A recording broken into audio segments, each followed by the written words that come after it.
Happy almost New Year. This week, I've got a great birth story for you with one of my friends, Tiffany Lacey, and she is a birth worker out in California. She works at a birth center, and she wrote in because she wanted to share with you guys all about having an unplanned pregnancy, having appendicitis at 16 to 19 weeks pregnant, prodromal labor, birthing at a birth center, having an OP baby. I mean, there is so much to learn from Tiffany Lacey in today's birth story episode. Enjoy.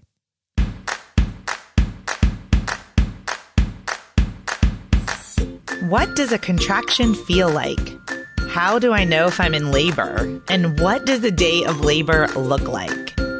Wait, is this normal?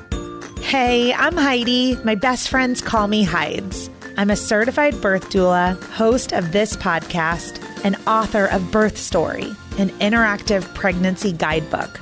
I have supported hundreds of women through their labor and deliveries, and I believe every one of them, and you, deserves a microphone and a stage. So here we are. Listen each week to get answers to these tough questions. Birth Story, where we talk about pregnancy, labor, deliveries, where we tell our stories and share our feelings. And of course, chat about our favorite baby products and motherhood. And because I'm passionate about birth outcomes, you will hear from some of the top experts in labor and delivery.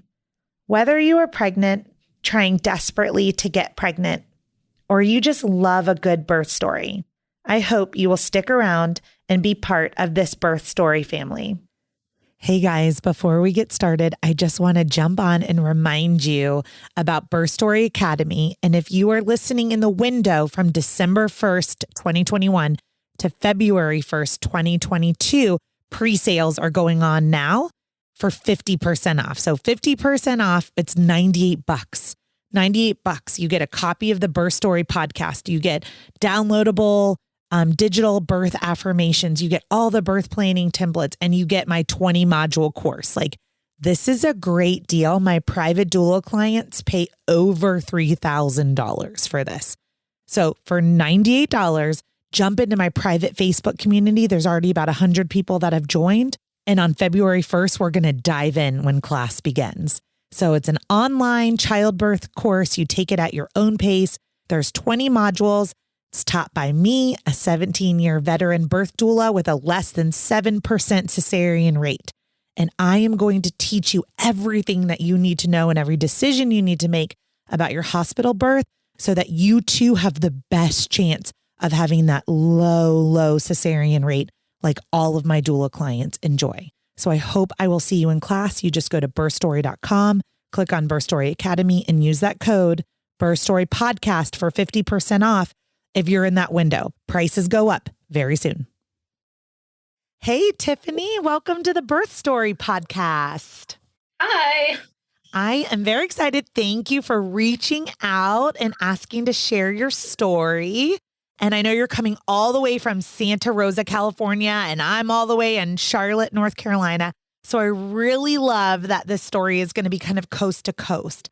And the reason I like doing birth stories from all over the world and all over the United States is because it is just so true that the birth experience can be so similar no matter where you are at, and the advocacy needed can be very similar no matter where you are at and where you're birthing. So I'm really excited to learn a little bit about the birthing environment in Santa Rosa, California, and your story. So let's start at the beginning.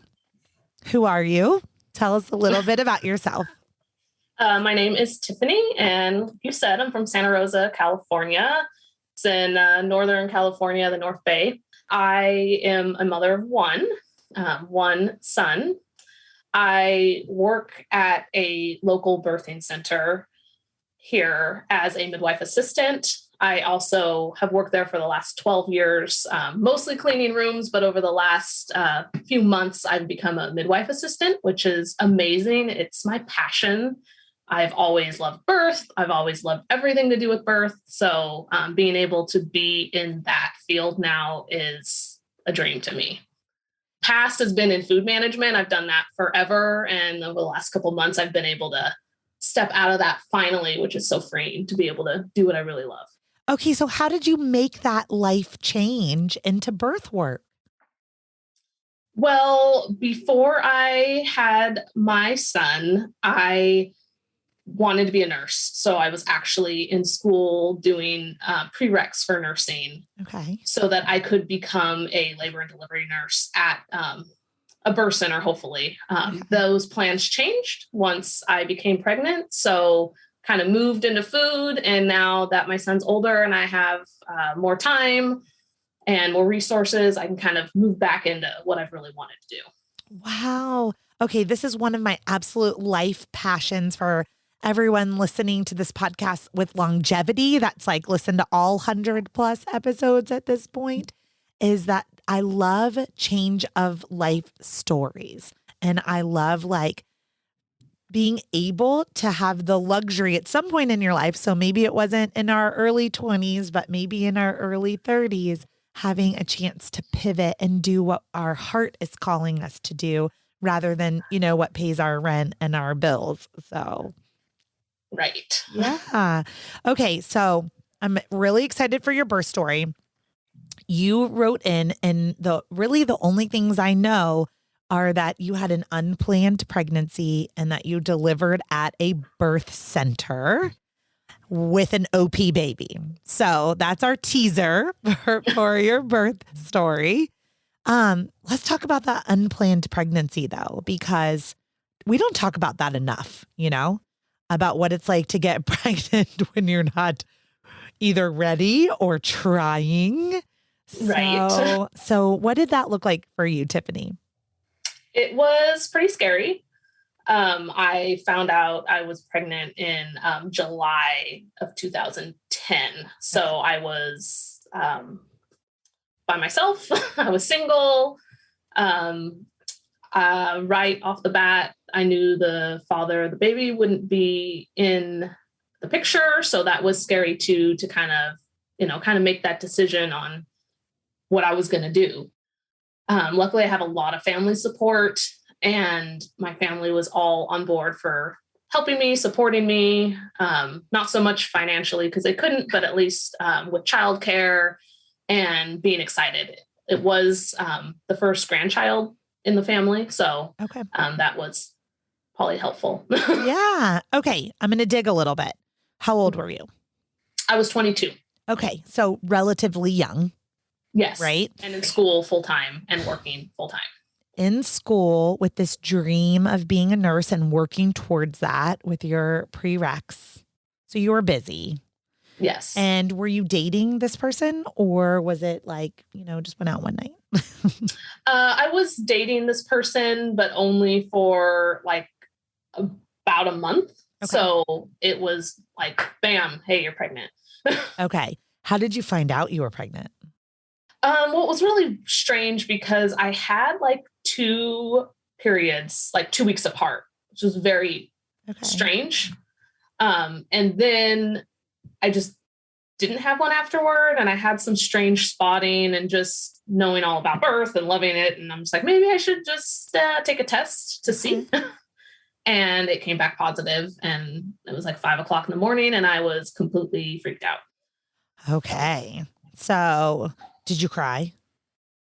I didn't at the moment. I did days later. I think it had to kind of sink in like, oh, wow, this is happening. Yeah. I remember that moment. Like I had planned pregnancies. Yes, I'll just call them both planned pregnancies. The first was a fertility journey, and the second kind of just showed up. But like, I remember like being kind of in disbelief and floating around in some sort of like just kind of like total denial for a few days, before it was like, oh, okay, this is happening. You know what I mean? I say that to say planned or unplanned. I can be transported right back to that moment of like peeing on that stick and then just kind of being like, I'm not sure how to process these emotions. And so we're going to handle them in a few days from now. Yeah. So, so you alluded to the fact earlier that you knew the father wasn't going to be in the picture. And so that this was going to be a solo parenting journey for you. So let's talk about the pregnancy when you're by yourself, right? Did you have, you said your family, but who are some of the people that you turn to for like education, support, like what to do next, right? Like when do I make a doctor's appointment? Well, I had worked at the birth center at that point. So I kind of already knew this is where I'm going to have my child. And I already knew to, talk to them. So that part I had pretty planned out ahead of time. But my sister was the first person that I told. And I actually told her right before we went to go see my dad play a gig. My dad's a musician. Okay. So we're sitting in the parking lot, and before we opened the door, I said, by the way, I'm pregnant. Don't tell dad. And she was like, what? So, because I wouldn't be drinking. So I wanted to tell her why I wasn't drinking. Yes. Okay. That's always the telltale sign, the drinking. Yeah.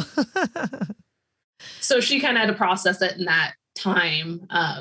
Probably, I think a week later, we had a little family dinner with my mom and my dad and my sister. My parents are divorced, but we're still all get together. Okay. So we all got together. I had told my mom at that point, but hadn't told my dad. So at that dinner, I told my dad, and he said, oh, that's funny. You're kidding. And I said, no, Dad, really? He's like, no, you're kidding. We ended up, fast forward, we ended the dinner. He still wasn't understanding what I was talking about. That would also be like parents' form of denial, Yeah. Like what we experienced, but in the opposite.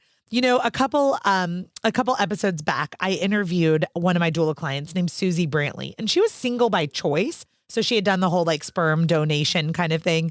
But one of my favorite videos that I've ever put up on Instagram was that she sent to me, where she told her parents that she was pregnant, and it was with a little onesie. And her parents, because she was single, her parents were like, well, who's going to wear this? I thought, oh my gosh, sometimes our parents, like, come on, guys, get with it. We're having babies, Yeah. So it sounds like everyone in your family eventually was so super excited and got on board, and your dad believed you. Yes. He did call me the next day. My sister and I had left. My mom had to explain it to him. And he called me the next day and said, you have choices, right? You don't have to do this. There's options. I said, I know, Dad. Thank you. Thank you for being supportive. And this is what I'm going to do. And he said, okay, I just want you to know that you don't have to be forced to do anything. So, yeah. Do you want to talk about that at all? Like, did you know right away, like, I am going to choose this baby? Or yes. Okay. So it was an instant, like, there's no other choice for me, even though there are choices. That was an instant connection with you and your baby. It was. I did how I kind of process, especially things like this that are a huge financial burden, is I did a quick spreadsheet. I said, can I do this? I want to be able to provide the best life for my child. I did the spreadsheet. I said, I can do it. So proud of you. That is like, that's a very type A analytical personality of you right there too. I'm surprised that your job isn't an accountant. Well, it is. I do that too. I do bookkeeping at home. Oh, see, there we go. A couple different jobs. Yes. Okay. I was like, ding, ding, ding. I was like, that is in there. So, well, kind of how fortuitous though, that you were working at a birth center too. So you were around birth and pregnant persons and midwifery care. And, you knew a lot from studying to be a nurse also. So did you right away just schedule an appointment at the birth center? I did. Okay. So how does your birth center work? Like, are there 10 midwives or just one, or, how did you get to choose your provider? The practice is usually somewhere between 3 and 7 midwives. It just kind of depends. I've been there 12 years. So, Okay. Depending on the number that we have at the time. At that time, I believe there were 4. Okay. And each provider throughout your pregnancy, so that whoever is on call, you have built some sort of relationship with them. Okay, great. So you were able to meet all of the different, well, I mean, you already knew all the midwives, but from a Right. from a pregnant person perspective, you're meeting them in a whole new way when they're like, Yeah. Especially with that first examination. Yeah. Right. Real personal. Right. I was like, you're getting to know them really well. Okay. So can you walk us through that first appointment? It was the first appointment. They kind of just do get to know you, fill out all the paperwork. They do a really long first appointment to get your entire history, social history, your emotional history, and they kind of get a full picture of you. Okay. And also kind of obviously do all the prenatal physical kind of exam to give you a pregnancy test. No ultrasounds at that time. We didn't have an ultrasound machine at the birth center. So everything's just by, feel and things like that. Okay. Now, could they detect the heartbeat with the Doppler at that appointment?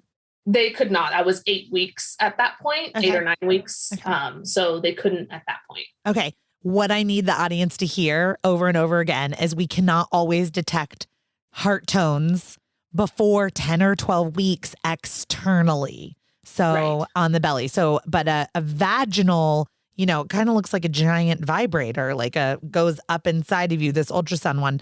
And so that's the best way to be able to see the heart flickering. But much later on, after that first trimester, we can typically get fetal heart tones externally. So every now and then I'll have a client that comes back from a 10-week appointment and could hear the baby's heartbeat on the outside, but they have to be really skinny. So, really skinny with a really strong heart rate. So when is the first time that you got to, or did you do any ultrasounds? When's the first time you got to hear his little heartbeat?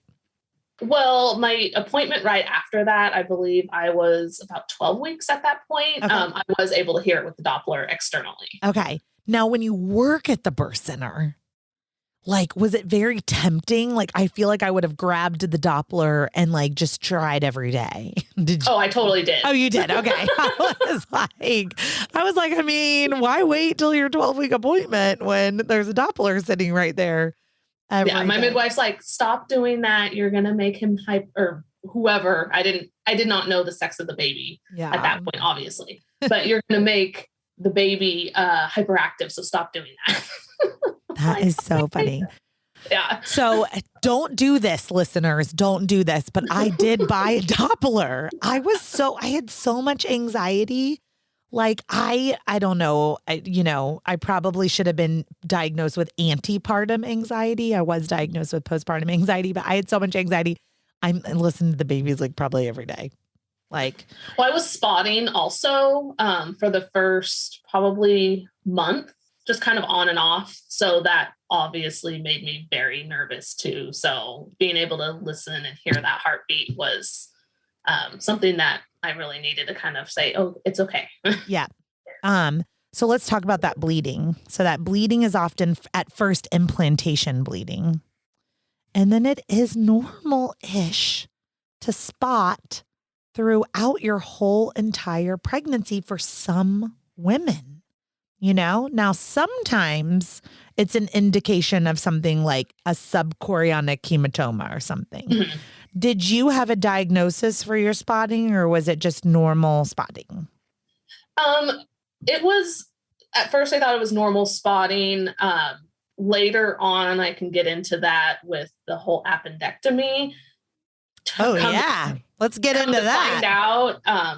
She wasn't sure because I had those 2 periods back to back. Yeah. So she thinks it may have been twins and I miscarried one. They were never sure, but she said that could have been since I had a period, didn't have a period, and then had another one. So that, because my dating was kind of strange. So really it should have been from that first period, not the second. So I had a heavy bleeding technically while I was pregnant. So she thinks maybe it was a twin, but she's not sure. Okay. Oh, that's a lot to take in, too. So you just said appendectomy, which for those of you that are listening and you don't know what the hell that word means, it's the removal of the appendix. So I'm assuming you had appendicitis. I did. So in September, like before that, pregnancy was fine. Everything was great. No problems other than being extremely ill for the first about 14 weeks. I had a lemon that I kept in my purse that I would just scratch with my nails and sniff to try to calm the nausea, which really does work. So there's a tip. Yeah, that's a great tip, Tiffany. So scratch it. Kind of scratch it, kind of to release the oils, and then just smell it. I had a lemon in my purse all the time. I feel like my mouth is getting tangy, from just thinking about it, too. So. Yeah, I worked in food at that point too. I was a cook, so being around all these smells and it was terrible the first 14 weeks. That's torture for a pregnant person in their first trimester, because you're either going to be starving or it's very averse to a lot of those scents. Were you more averse? I was averse the first 14 weeks. And after that, it was I just want to eat all the things. All the things. So, well, shoot, let's get into this appendectomy. I mean, this is crazy. I've never interviewed anyone on this podcast about this. Okay. So what happened? So the end of September, it was the 28th in the evening. So I live alone in this tiny little studio apartment. And I started getting stomach pain. And at first I felt, it's probably just gas or my stomach's, upset. And it just continued to get worse, not better. So I was kind of pacing back and forth in my house. I'm I don't know if I'm going into preterm labor. I don't know if I'm going to be sick. I don't know what the problem is. So I called the on-call number for the midwife, and she stated, well, that's kind of outside my scope. Maybe, you should probably either go to the ER or maybe call your primary care physician in the morning. So, which all makes sense to me, right? Of course, call you're pregnant. You're always going to call your midwife or your OBGYN first. But it is surprising how many things they don't treat, that they'll need to refer out to. Right. So I was sitting there just in pain. And at that point I was in pre-nursing. So I pull out my anatomy book and just start going through the pages where what's down here. And I said, it's my appendix. I said, it's gotta be. So I did make it through that night. In the morning, I went to my primary care physician. I had a slight fever, nothing major. She kind of palpated my abdomen and said, yeah, it could be your appendix. I don't know. You do need to go to the hospital. At that point, she tried to listen for the baby. She could not hear fetal heart rate, which was very terrifying to me. Granted, she's not a midwife. She's a primary care physician. So she said, don't worry too much. I'm not trained in this. So. And she was not using a Doppler either. I'm assuming she was using a stethoscope. She was using I have not seen it since. It looked like a very old fashioned Doppler that she okay. a closet somewhere. Yeah. So I'm saying that don't expect your primary care provider to have the proper equipment to find a fetal heart tone. Yeah. Right. So she sent me straight to the hospital. Okay. The hospital was great. They I didn't have to wait. They're come right in. We're going to, triage you immediately. They were wonderful and nice. They found the heart rate. So that made me feel better. And now I'm assuming this is a series of blood tests or is it safe to do a CT scan when you're pregnant to assess appendicitis? Well, they did. They didn't do a CT scan. They just did blood work, which my white blood cell count was like through the roof. Okay. And then they did an ultrasound, an abdominal ultrasound. An abdominal ultrasound. Okay. I was thinking like, usually I think if you're not pregnant, right, they would do a CT scan. Right. Okay. So that I'm answering my own question. Probably not safe to do a CT scan.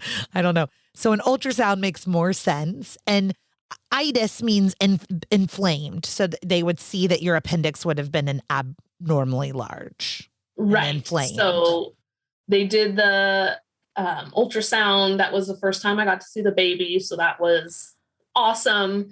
That was your first ultrasound? That was my first ultrasound. Oh my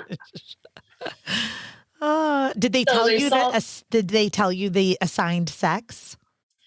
She tried, and the baby turned and crossed their legs. Okay. So I couldn't see. Okay. And they saw that my appendix was inflamed. They also said, hey, by the way, you're like 3 weeks more pregnant than you thought you were. So I was closer to 18, 19 weeks, right under 20 weeks still. Okay. So. But that makes more sense now about the bleeding then. Right. Like, yeah, that would, being more pregnant would make more sense. And then having maybe had a miscarriage with the subsequent twin or something that would make something strange happen. or even just a bleed behind the placenta or implantation bleed. I mean, could have been a lot of things, but that does make more sense to me that you were further along than you thought. So, which at that point I kind of panicked and said, oh, well, I did a few things I shouldn't have done while I was, a couple weeks pregnant, because I didn't realize it was, but you got to let that go. Yeah. So after that, they called in the on-call surgeon to come in, and they said, well, you have to get your appendix taken out, which is terrifying. You are kidding me. Like, so like under general anesthesia? Yes. Oh God, Tiffany. So the surgeon came in and he told me, this is what has to happen. There's no other option. And these are all the risks. You could go into preterm labor. You could lose a baby. Since you're before 20 weeks, it's before viability. So there's really nothing we can do if that happens. But like with appendicitis, if you don't do anything, then you risk your life. Right. I mean, I would have been bawling I would have been curled up in a ball, like heaving, sobbing. Like I'm stuck between two hard places. Right. And it was terrifying. I was in so much pain. They had given me morphine, but I'm pregnant, so only so much. Yeah. So, and then they asked, would you like to see a chaplain? Because this was a Catholic hospital. So with that, I just said, well, do I need one? So. Right. I think they offer that right anytime you go under general anesthesia, right? Because I guess there's always a chance you don't wake back up. Right. So my mom did call the priest from the church we were attending, and he came and said a prayer over me. Okay. And I went into surgery, and everything went great. I was able to stay on the postpartum unit rather than the med-surg unit, which is great. Oh, that makes me feel so good. Like with postpartum nurses taking care of you. Yes. So they monitored the baby's heart rate, frequently. And just the level of care that I got was, I think, for me, much better than, if I was just being seen by med-surg nurses. So, yeah. I'm assuming that like no surgeon or anesthesiologist like wants to put a pregnant person under general anesthesia. Like that had to have been stressful for them too. Yes. At my follow-up appointment with the surgeon, he said, I didn't tell you at the time, but when I got that phone call that I needed to perform an appendectomy on a pregnant woman, he's like, I was scared. Did not want to do that. Yeah. Oh gosh. I feel that deeply, So, but you're alive. Here you are, and you're talking about your 10-year-old. So like, yay, everything worked out, Yes. What was your recovery like? Because that's like basically like having a mini C-section right in the middle of pregnancy. Right. I stayed in the hospital for a couple of days. My mom was able to stay in the bed next to me. They were really accommodating. And I was able to go home, and I did stay with my mom, which kind of funny backstory during this whole scenario. I was trying to move into a new apartment. Okay. At the end of that month. So this happened on the 28th. I was supposed to be out on the 30th. And I was in the process of trying to fight with the city about the housing, and all these things were happening at the same time. Too much stress. Yes. Too much. So it all worked out. I had a lot of help. I was able to get moved into my new place. Only took about a week or so off of work. My recovery was fairly quick. I was in minimal pain. They had given me Norco, which I did not really want, but they said it's better to not be in too much pain because it will stress you out, stress the baby out. So take it for a few days, and then I was able to get off of that. So okay. And then did you have to move to like Tylenol? Yes. Yeah. Okay. So I was like, is there a step down from Norco? You know?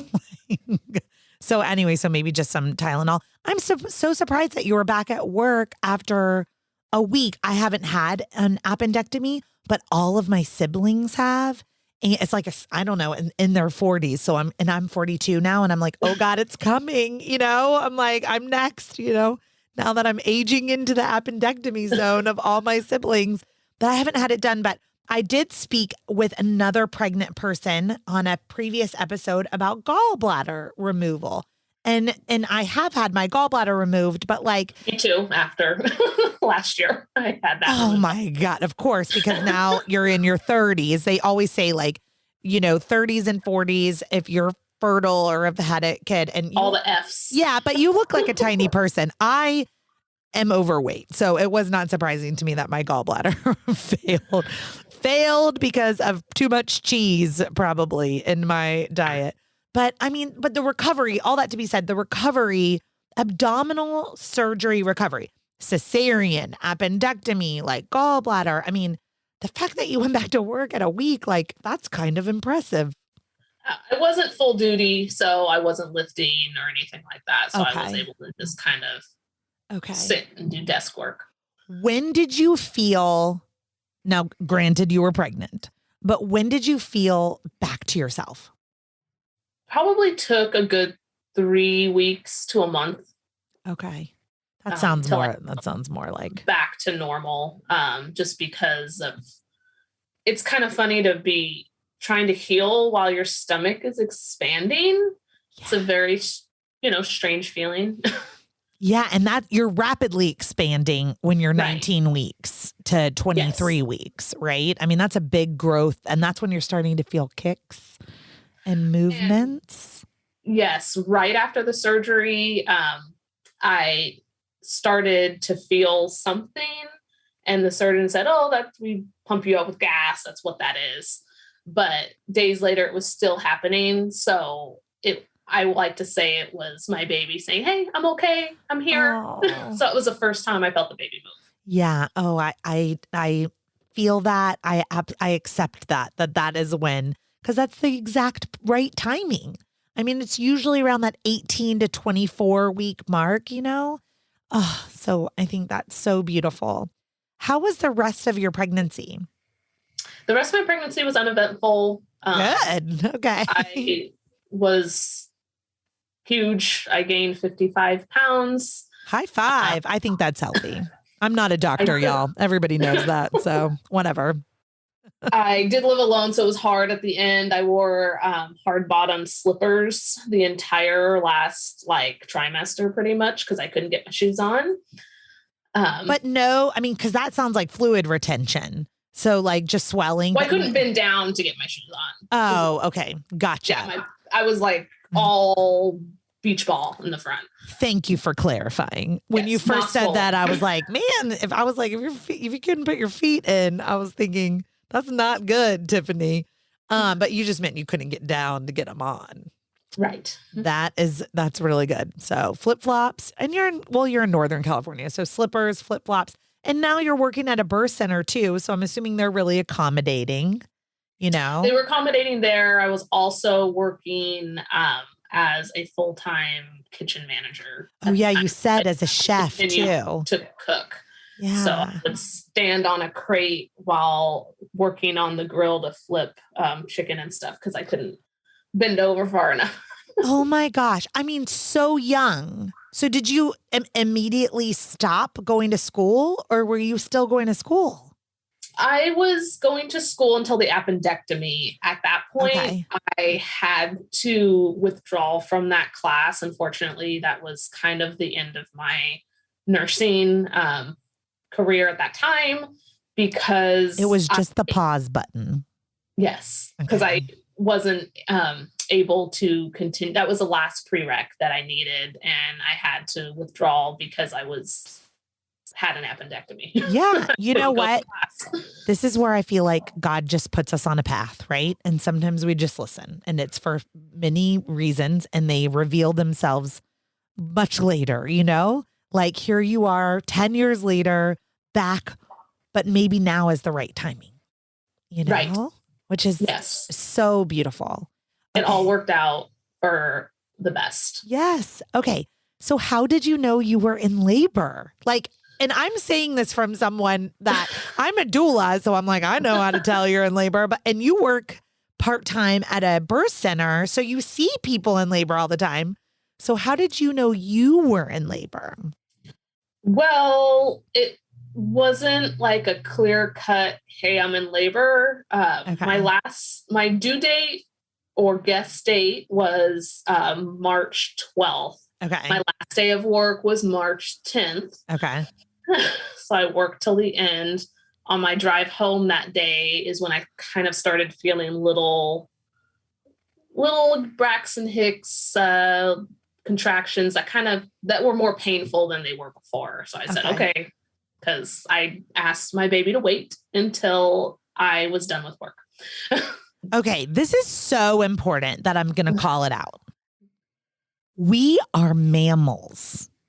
We are primal beings. When you are sitting at work, working 2 jobs on your feet, I mean, yes, eventually if you're 42 weeks, you're going to go into labor, but it's hard for your body to know it's safe to go into labor until you relax. Yeah. And so often my doula clients will just work all the way up until the end. And I'm like, great, I'm going to see you at your 42-week delivery, So it is always my recommendation, if you have the luxury of paid time off, okay, to cut out about the 39th week, right? 39 and 0. I second that. I totally wish I would have done that. I could have. I wanted my whole time after. But everybody does, of course. I would definitely take some time off beforehand. And just relax and release your body, And I know that, like I said, that's a luxury of having a job that allows PTO, right?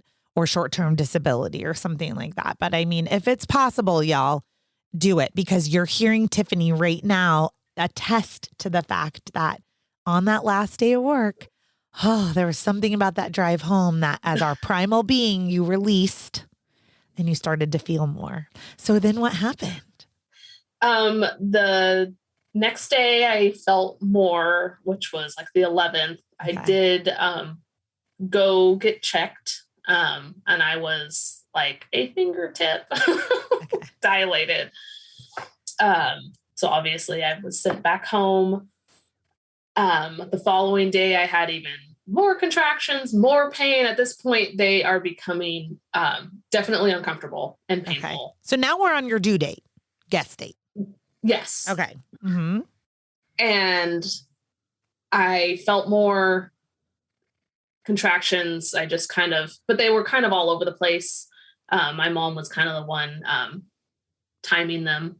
So the following day, the 13th, I went in to get checked again because that's when I really felt pain. They told me I was 1 centimeter dilated. Okay. You guys. Sent me home again. Okay, thanks for letting me interrupt this episode for just a quick minute with some reminders. 1, Birth Story Academy is launching on February 1st, 2022, but pre-sales start on December 1st, 2021. So if you are listening in that window, I am offering 50% off to my loyal podcast listeners with code BirthStoryPodcast.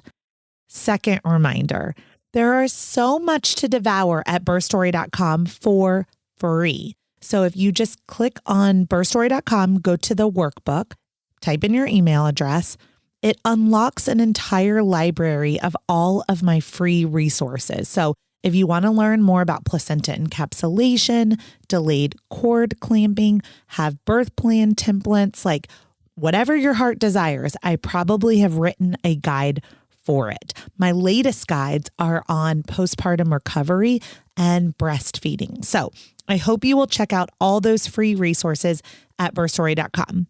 And last but not least, if you want to go the extra mile, I would love it if you would push pause and leave a review and then click the icon that says share and send the podcast or a favorite episode to someone that you know who is pregnant, trying to become pregnant, loves birth stories, or that would really enjoy the Birth Story podcast. The only way people learn about this is through word of mouth and referral. So I love those reviews and those shares, and I appreciate you so much. So let's get back to this episode. All right, so Tiffany, I know that you already know what happened to you, but I'm going to share with the audience what was going on. This is called prodromal labor. It's also called early labor. It's also called warm-up labor. I talk all about it in my online childbirth class with Birth Story Academy.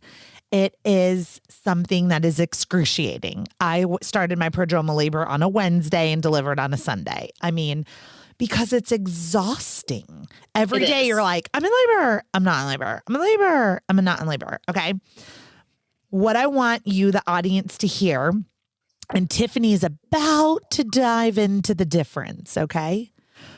Prodromal labor starts and stops, starts and stops. It doesn't have a pattern to it.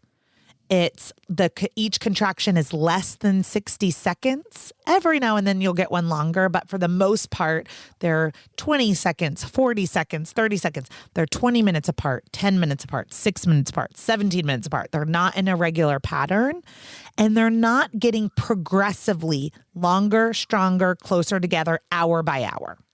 So I always ask my doula clients at 4:00 in the afternoon when they think they're in labor, do you feel significantly different at 4:00 than you felt at 3 p.m., 2 p.m., 1 p.m.? And if the answer is no, I'm like, you are in prodromal labor. You are in early labor. And also the second check is anything coming out of my vagina?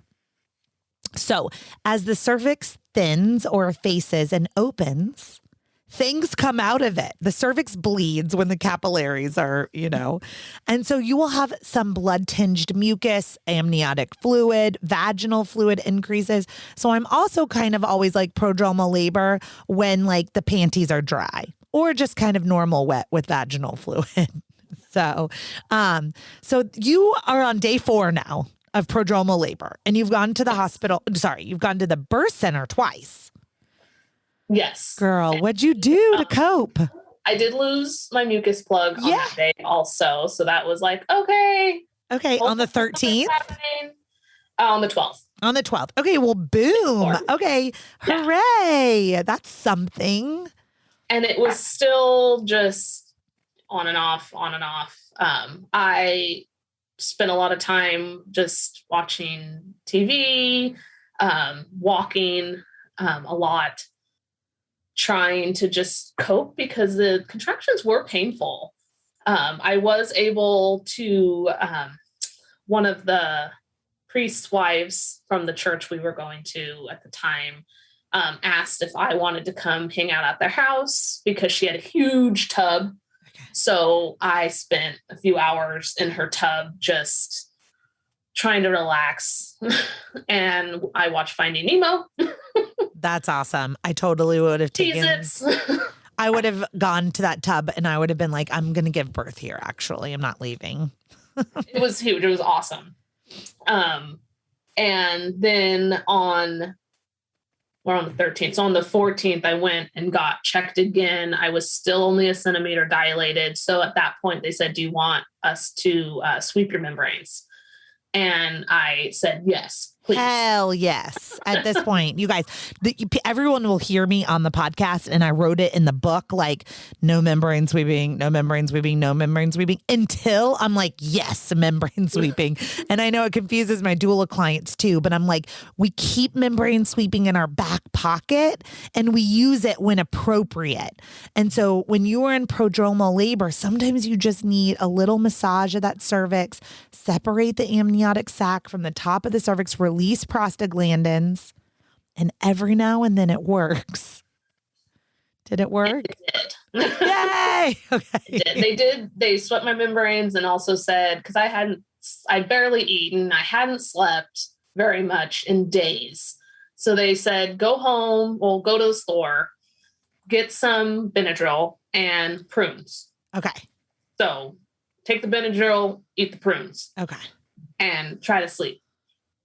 So we're walking around the drugstore, and that is when I knew I was in real labor, because while I was in the drugstore, it was like, it shifted. I felt a shift from prodromal labor to like, this is happening. Yes. So the signpost of prodromal labor is, I don't know if I'm in labor. I think I'm in labor. Something's happening. Early first stage, the signpost is, oh, I'm definitely in labor. This is hard work. I can definitely do this. Isn't that interesting, though? It's such a shift. Like, if you have to ask yourself, I wonder if I'm in labor, what's going on? You're in prodromal labor. Sorry, guys, But I love that you said you felt the shift. I was on the shopping cart and when I had a contraction, I couldn't be upright anymore. I had to lean over the shopping cart. While we're shopping for, prunes and Benadryl and like a bunch of other random stuff. Yeah. Looks very strange to people. He said, are you okay? I'm like, I'm fine. So I'm confused by the prunes. Okay. Every city, every midwife is different. I'm always learning. I get the Benadryl. The Benadryl is going to knock you out and help you get therapeutic rest. What in the world were the prunes instead for? Of castor oil to kind of. Oh, okay. As a substitute. Not as strong as castor oil. Yes. Aggressive. Yeah. Okay. Okay. Now we're tracking. I'm like one of those, let's get straight to the castor oil kind of people. So, okay. So now I understand the prunes. So did you? Needless today, I'd say I didn't take any. I went home and at that point, like labor's really kicking in. So I didn't get to take You didn't take the Benadryl? I didn't. Oh, I would have. Scared that I was going to fall asleep and the baby was going to come out or something. I don't know. If only it was that easy, Tiffany. Yeah. So I didn't take the Benadryl. I labored on a birthing ball. That evening is at like 11:30 at night. I was kind of leaning on the birthing ball and my water broke. Wow. So okay. Hallelujah. It's happening. That's an obvious sign you're in labor. Yes. Who's your birth partner? Did you have a doula? Did your mom stay with you? It was my mom. I was actually at her house at this point. Okay. So the plan was to go to her house as soon as I felt anything. So for those days I was at her house, we had put a shower curtain on the bed and everything kind of set up in her guest room. And I was just there. So, okay. Now you have a plan to birth at a birth center. That means that you don't get any medications for pain. So was this like a core value of yours? Like clearly you wanted an unmedicated birth, or had you thought about switching to a hospital so that you could utilize an epidural or something? I am a core believer in unmedicated birth. Okay. For me, I believe anyone should be able to choose whatever they want as long as they're educated in their choice. I love birth centers. I love midwifery care. And that's just something I have a huge passion for. The birthing center here, we have a couple of them, but the one that I work at, they're so caring to everybody, and their care is so like client-centered, not like this is natural, you're normal, you're not sick, there's nothing wrong with you. So I knew I was going to get that level of care, which I wanted. Yeah. Okay. That makes me feel so happy. I love all types of birthing too, but of course I get extra passionate about unmedicated birth because I had an unmedicated birth with my second, and it was so beautiful, and it was so different than my first, which was medicated. And so if anyone's open to having an unmedicated birth, I'm always game for coaching them. You know, I coach you right into your epidural too. I'll talk you into anything you want. But as there's a coach inside of me that like when people say, Heidi, what's your core strength? And I'm like, getting you through transition, unmedicated. Like that's a deep passion of mine. So I'm glad I shared that with you, Tiffany. So you're with your mom and you're laboring at home and your water breaks. And that was when we called the midwife, because I was GBS positive. So as soon as my water broke, if I was in active labor, I was to call and go to the birthing center.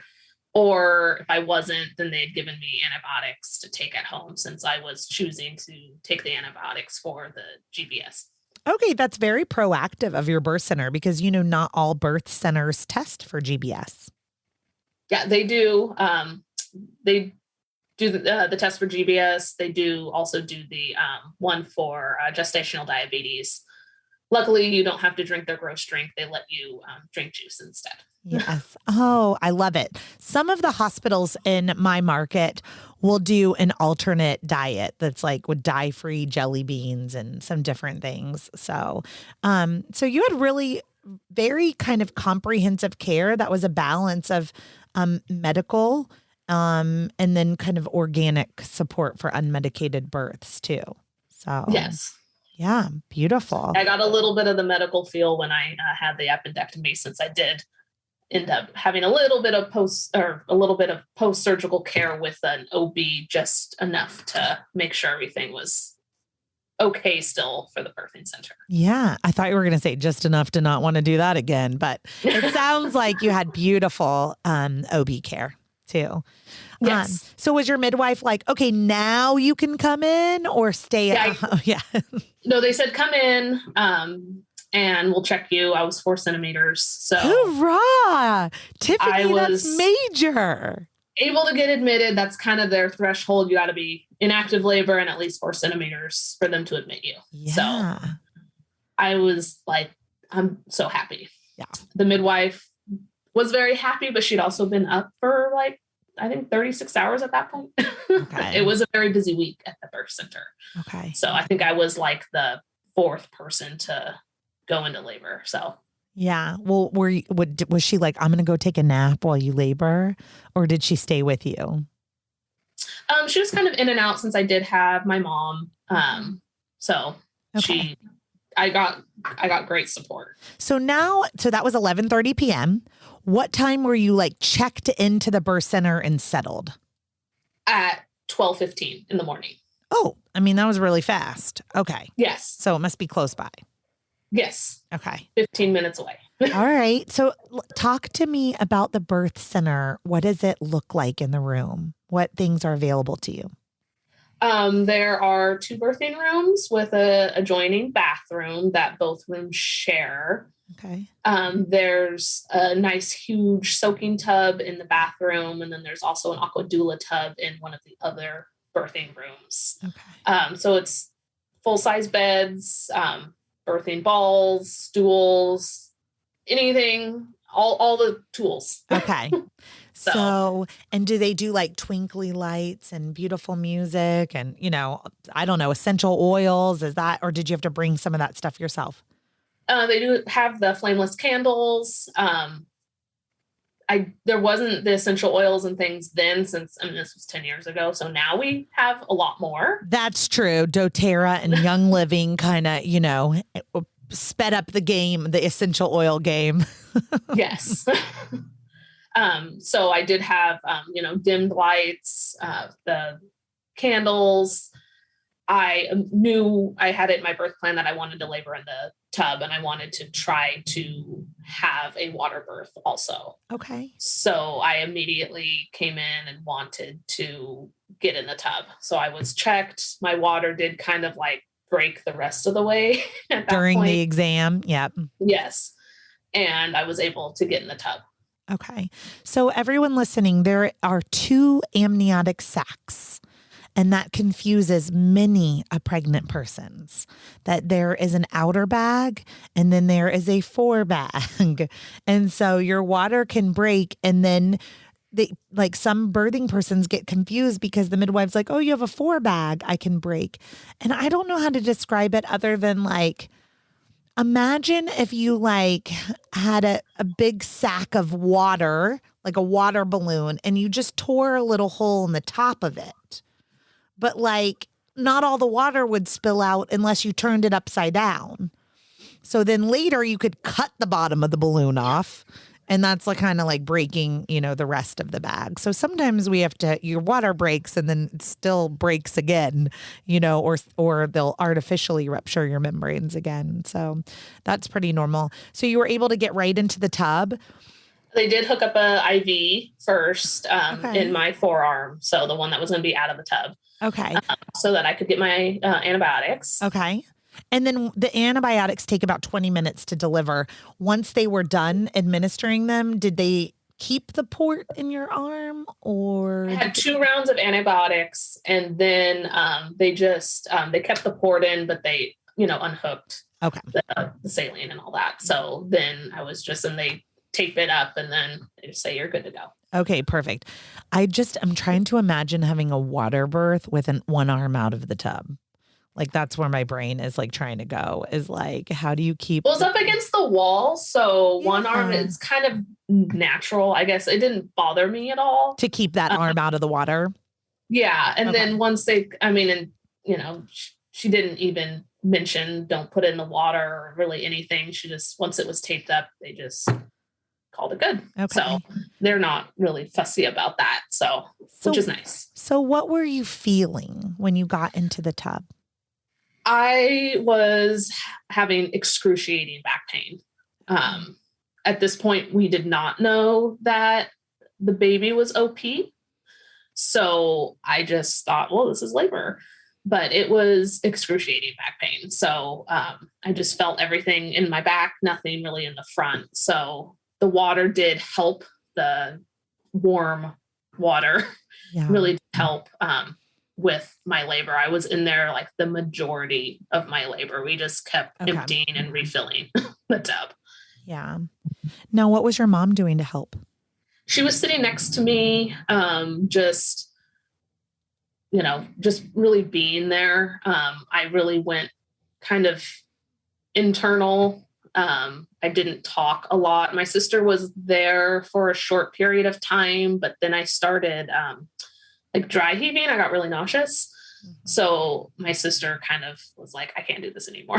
Okay. She excused herself and called my dad to come help support her. So they were able to kind of wait in the living room area together while my mom was with me. Wonderful. So at that point, it was about time looking at my labor record, since I have it in front of me. I love it. I know. I was like, I have that luxury. Yes. Read your birth story. Look at that outline. It really helps. So you are in the tub. Your mom's helping you. The dry heaving sucks, y'all. I mean, there's no and I'm talking the dry heaving starts after you throw up sometimes a couple or 10 times. I hadn't eaten much. There was nothing to throw up. So that was just, luckily it didn't last very long, but it was not fun. Yeah. So as a doula, if I'm watching this happen and you have back pain, I'm watching your body try to rotate your baby through pushing. So vomiting or dry heaving are pushes, right? So you're pushing everything down into your pelvic floor. So it actually strengthens the intensity of a contraction or a surge, or helps you have like that extra push to keep the baby low in between the contractions. Like our body is so smart, right? So I see moms who have I see birthing persons who have OP babies that will really have more nausea and vomiting and dry heaving as the baby is trying to rotate into the proper position. So that's what I was I very think was pushy. happening. Yeah. I was like, I think that's what was happening. I kept trying, like with a lot of the contractions, I was trying to just like bear down. It was just, I couldn't help it. I was very pushy. So they had asked me, try to blow. I did ask for them to check me. They don't normally do routine vaginal exams all the time, but I was a numbers person. I wanted to see.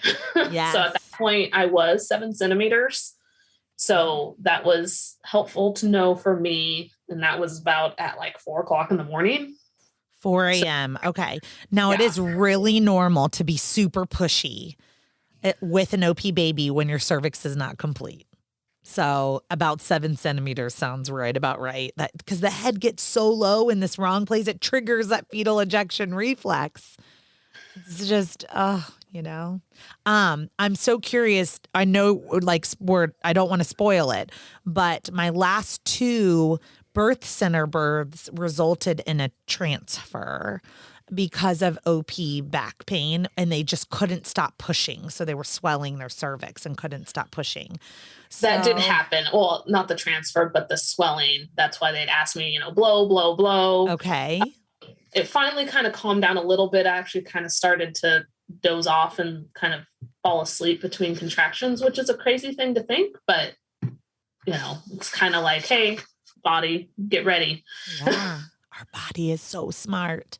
Our body is so smart. So Tiffany, Ina May Gaskin calls this pasmo. It's a Spanish word that means regressing cervix. And it just means the cervix is getting irritated because you're pushing against it when it's still there and it swells. So your body took care of you and you kind of deeply relaxed, dozed off. Yeah. And I did that for about an hour and a half. By like 5 a.m., I was 8 centimeters. Okay. So back in the right direction. Yeah. At that point, I'd gotten out of the tub and got on the bed. She did an exam and was like, oh, the baby's OP. So you were like, no surprise. I've been telling you for 10 hours, my back hurts. Yeah. And at that point we had discussed a transfer because I just said, I can't do this. The baby's never going to come out. It's never going to come out, which, it's transition. That's Yep. I can't do this. Yep. That's the signpost for transition. I can't do this. Bye. See ya. I'm headed to the hospital. See you guys. So we discussed kind of what we could do. She had me lay on my side, on my left side, to kind of get the baby to try to turn. Okay. So that it wasn't OP. Okay. And it worked for the baby did about a quarter turn. Okay. So now it's, looking sideways. Uh-huh. And they also did, they call them like the sterile papules in my back. So they put sterile water in 4 spots to try to block, I guess, pain. You're the very first person I've ever interviewed on the podcast now also that has ever had sterile water injections, saline injections, essentially, like in your lower back. They're excellent for back pain and underutilized. Yeah. Yeah, it did help. It hurt going in. Okay. But it really did offer some sort of relief for the back pain. Yeah. So at this point I was also in and out of the tub. And finally I got out of the tub. We drained it because I realized we were like, this isn't going to happen in the tub since they had to kind of turn the baby. Like, let's just get to the bed. So we did. At this point, it was probably about 7 a.m. and I was 9 centimeters at that point. So that was helpful to know also. And I still was like, I can't do this. I can't do this. I want to go to the hospital. And the midwife, who at this point had been up for like 48 hours straight, said, baby's fine. Baby sounds fine. I am going to call because the next midwife was on at 8 a.m. and said, I'm going to call the other midwife in just so that she could get a second opinion and then really decide if we should go to the hospital or not. Because at that point I wanted to go to the hospital. I wanted to get an epidural. I was done. And so I said, okay, let's wait. Because she knew how much I wanted a birth center birth. So she was wanting to support me in that. So to this day, I'm so grateful that she did that for me instead of just saying, let's pack up and go. Because she could have easily done that. Yeah.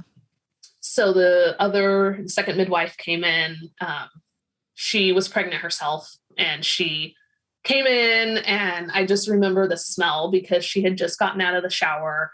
Her hair was still wet. She smelled so fresh. And was like, she came in and she said, can I examine you? We did. She looked, she said, by the time you get dressed, get to the hospital, get an epidural, all that, you could just have the baby. So do you want to do it? I said, let's just do it. Awesome. So at that point, she did go in and she manually turned the baby the last quarter turn internally. So that does not feel good when you're unmedicated, y'all. Tiffany. It was so relieving after the fact, though. Okay. It was the second she did that, like all my back pain was just gone. Okay. So it was worth it. So it was totally worth it. Was it a few seconds or a few minutes of rotation, you think?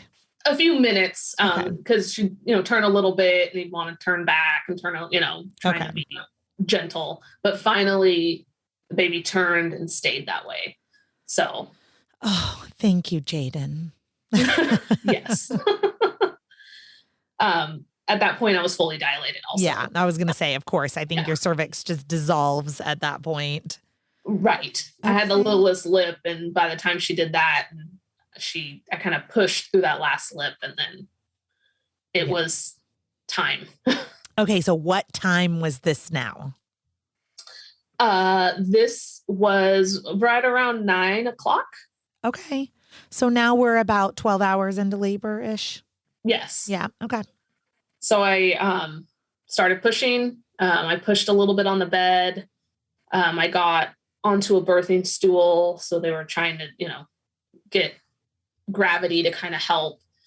I really didn't want to have the baby in the bed on my back, but sitting on the stool, it was helpful, but I was so exhausted. I couldn't even hold myself up at that point. Yeah. So we got back into the bed. I continued to push. And by bed at a birth center, we don't mean hospital bed. No, it's a normal full-size bed. The midwife's in the bed with you, sitting at the end of the bed. Yeah. My mom was next to me on the bed. So. Okay. A lot of people that have never been to a birth center, like now are thinking a hospital bed. No, y'all, this is like a queen bed in a hotel room. I mean, it looks like you're just at home, you know, but fancier. Yes. Okay. So now we're in bed and pushing. I got some juice because I was so tired. So they gave me a little bit of juice to try to get my energy up a little bit. Okay. And finally at about 10 o'clock is when I started crowning. So, and all through the pushing, I did not feel pain. It felt so good to push by that point. So. Oh, did everybody hear that? Right? Yeah, it's funny because my dad and my sister were in the living room and they said I was very loud. I was a very vocal laborer.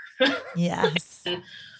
They said once they figured I was pushing because then I just got silent and I wasn't, yelling anymore. And it does feel so good to push against that pressure. Like you're finally doing something, Oh, I do remember how good it felt. I was like, oh, thank God, this feels so good. And then you feel like you could go on forever, So that's relatively short. So you're pushing for like an hour and then you crowned? Yes. And he came out at 10:22. So I pushed for an hour and 15 minutes. Wow. So he did have a loose cord around his neck. So they kind of just, pulled that out from around his neck as he came out, and he was born. They put him directly on my chest, and it was amazing. I didn't know the sex of the baby at that point. Okay. Because in the ultrasound, he hid. Yes. And I actually had a second ultrasound too. And at that point, he had kind of stuck his butt at me and I couldn't tell either. So those were the only 2 ultrasounds I had. I tried to find out and it said no. So at that point, I kind of was on my chest for a while and I finally said, oh, well, let me see what I just had. And it was a boy. Oh, and did you have a boy name picked out already? Well, I was going to use Jaden either way. Okay. Boy or girl. Yeah. So I wanted to pick a name that could go either way. I love that for so many reasons. But how wonderful. I think it's amazing. Tiffany, what an incredible, I was on my tippy toes this whole entire time. I mean, I was sweating through your appendectomy and then, but your whole entire birth, the prodromal labor, I just learned so much from you. And that was a really impactful birth story for this audience. So I hope everyone's feeling really encouraged right now about the stages of labor and the process of labor, and that even if you have to have an appendectomy, likely everything's going to be okay. Thank you. I really appreciate you. Thank you for letting me share. You're welcome. So before you go, a lot of people are on here who are pregnant. And so the last question I always ask is, what's your favorite baby product or new parent product or that you would want to share that you say, put this on your registry, buy this, make sure you have this. What was that for you? The item that I found that was most helpful is the Super Baby Food book. It's a big purple book. Okay. And it is so helpful just in terms of introducing solids and all of those things, how to prep baby food. I come from a food background. I'm a cook. Mm-hmm. So it was great to be able to have all these different recipes, all these different ways to, feed your baby. I really wanted to be able to make homemade baby food. So I was able to do that, and it showed you how to, put it in the ice cube trays and freeze it and put it in the freezer. And it was an easy way to do it that wasn't super time consuming and wasn't overwhelming. Very cool. Okay. Well, no one has mentioned that before on the podcast either. There's lots of new things happening. And so we'll make sure we link that in the show notes also for the book, Super Baby Food. So, Tiffany, how can anyone get a hold of you if they're out in your area or they want to chat about your birth story? You can find me on Instagram. It's JMom15. Okay. So Jay, not the letter Y. Yeah. Yes. Okay. And also I'm on Facebook, just under Tiffany Lacey. I am private, but you can send me a message. Okay. Excellent. Tiffany, thank you so much for being on the Birth Story podcast today. It was a pleasure. And I will, just keep in touch as you go through your midwifery assistance program and you go on this journey that was on pause for just a little bit. I'm excited to hear from you. So I hope you'll keep in touch. Yes. Thank you. You're welcome. I hope that you enjoyed this week's episode. And before you go, I would love to see you in class at Birth Story Academy. As a reminder, you can use code BirthStoryPodcast to get the course for $98 between now, whenever you're listening, and February 1st. Pre-sales and that discount ends, price doubles. So hope to see you in class. Thank you for listening to Birth Story. My goal is you will walk away from each episode with a clear picture of how labor and delivery might go, and that you will feel empowered by the end of your pregnancy to speak up, plan, and